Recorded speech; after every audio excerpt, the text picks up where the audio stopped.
আজকের আলোচ্য বিষয় হলো মেরাজের যে সমস্ত বিষয় অজানা, সাধারণত এগুলি আলোচনা কম হয়, এই রকম কিছু তথ্য আপনাদের সামনে শেয়ার করব। আশা করি এ থেকে আপনারা অনেক উপকৃত হবেন।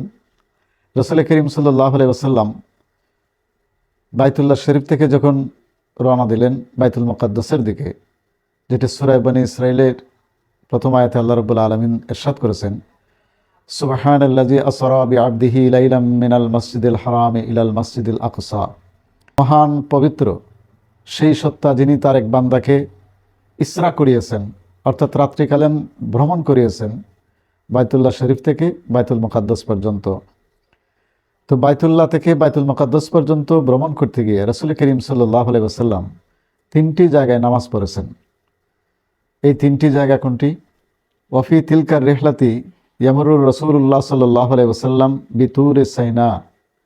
রাসূল করিম সাল্লাল্লাহু আলাইহি ওয়াসাল্লাম প্রথম বাইতুল মুকাদ্দাস যাওয়ার আগে তুর পাহাড়ে, যেখানে হযরত মুসা আলাইহিস সালাম নবুয়ত প্রাপ্ত হয়েছিলেন, আল্লাহর সঙ্গে কথা বলেছিলেন, কালিমুল্লাহ উপাধি পেয়েছিলেন, সেই তুর পাহাড়ে মুহাম্মদ রাসূলুল্লাহ সাল্লাল্লাহু আলাইহি ওয়াসাল্লাম তিনি যাত্রা বিরতি করলেন, সেখানে নামাজ পড়লেন। 2 নম্বর জায়গা হচ্ছে ও কাযালিকা ইউসাল্লি বাইতুল লাহমিন। হযরত ঈসা আলাইহিস সালাম যেখানে জন্মগ্রহণ করেছিলেন, বেতেলহাম যেটাকে বলা হয়, সেখানে যাত্রা বিরতি করে নামাজ পড়লেন। 3 নম্বর জায়গা হচ্ছে ওফিল মসজিদুল আকসা ইউসাল্লি ইমামান লিল আম্বিয়া ওয়ার রসুল। আর 3য় জায়গা হচ্ছে বাইতুল মকদিস, যেখানে 1,24,000 পয়গম্বরকে আল্লাহ পাক রব্বুল আলামিন সেখানে উপস্থিত করেছিলেন এবং তাদের উপস্থিতিতে রাসূলের ইমামতিতে নামাজ হলো। তাই তো আমাদের প্রিয় নবী মুহাম্মদ রাসূলুল্লাহ সাল্লাল্লাহু আলাইহি ওয়াসাল্লাম ইমামুল মুরসালিন, সকল নবী রাসূলদের ইমাম।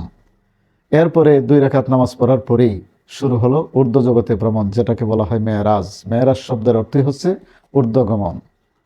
রাসূল করিম সাল্লাল্লাহু আলাইহি ওয়াসাল্লাম প্রথম আকাশে গিয়ে যে দৃশ্যটি দেখলেন, ইবাদতের দৃশ্য।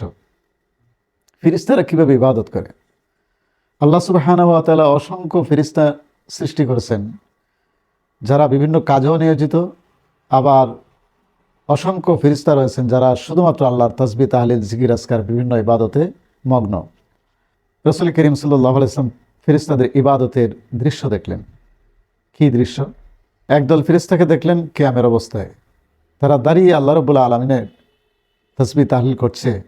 তারা আর সেজদাও করে না, রুকুও করে না। এই হালতেই তারা কিয়ামত পর্যন্ত দাঁড়িয়ে আল্লাহ রাব্বুল আলামিনের তাসবিহ, তাহলিল, তাহমিদ, আল্লাহর গুণকীর্তন তারা করতে থাকবে। সুবহানাল্লাহ। আরেক দল ফেরেশতার ইবাদতের অবস্থা দেখলেন, তারা রুকুর হালতে আছে এবং রুকু থেকে তারা আর মাথা ওঠায় না, সোজা হয় না, তারা সেজদায় যায় না। এই হালতেই তারা, রুকুর হালতেই তারা কিয়ামত পর্যন্ত আল্লাহর তাসবিহ তাহলিল করতে থাকবে। আরেক দল ফেরেশতাকে দেখলেন, যারা সেজদায় পড়ে আছে আর মাথা ওঠায় না, কিয়ামত পর্যন্ত সেজদারত অবস্থায় এই অবস্থায় থাকবে এবং কিয়ামত হবে। তাহলে 3 দল ফেরেশতা দেখলেন, কেউ কিয়ামের হালতে, কেউ রুকুর হালতে, কেউ সেজদার হালতে। আল্লাহ সুবহানাহু ওয়া তাআলা আমাদের জন্য মেরাজ থেকে যে 5 ওয়াক্তের নামাজ দিলেন, এই 5 ওয়াক্তের নামাজের মধ্যে সকল ফেরেশতাদের, যারা কিয়ামের হালতে আছেন, রুকুর হালতে আছেন, সেজদার হালতে আছেন, সকল ফেরেশতাদের ইবাদতের অবস্থাটি আমাদের জন্য নামাজের মধ্যে অন্তর্ভুক্ত করে দিলেন। ফাজামা আল্লাহু লাহু ওয়া লি উম্মতিহি তিলকাল ইবাদাতি কুল্লুহা ফি কুল্লি রাকাতিন ইউসাল্লিহাল আবদ। অর্থাৎ ফেরেশতাদের যারা যেভাবে ইবাদত বন্দেগী করতেছে, সকলের অবস্থাটা নামাজের মধ্যে ঢুকিয়ে দেওয়া হলো। সুবহানাল্লাহ। কাজেই একজন মানুষ যদি নামাজ পড়ে, তাহলে প্রত্যেক রাকাতেই ফেরেশতাদের ইবাদতের কাইফিয়ত প্রত্যেক রাকাতের মধ্যেই সে অনুভব করবে। আল্লাহ পাক রব্বুল আলামিন ফেরেশতাদের সকল ইবাদতের অবস্থাটাই নামাজের মধ্যে ঢুকিয়ে দিয়েছেন। এ থেকেই বোঝা যায় যে নামাজের গুরুত্ব কত। কাজেই একজন মুসলিম কোনোভাবেই নামাজকে অবহেলা করতে পারে না। এই মেরাজের উপহার যারা গ্রহণ করবে না, যারা নামাজকে অস্বীকার করবে, তারা অমুসলিম হয়ে যাবে, তারা কাফের হয়ে যাবে।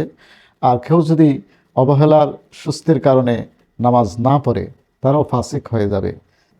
আল্লাহ সুবহানাহু ওয়া তাআলা আমাদের সবাইকে 5 ওয়াক্ত নামাজ পড়ার তৌফিক দান করুন। আজকে এই পর্যন্ত সবাই ভালো থাকুন, সুস্থ থাকুন।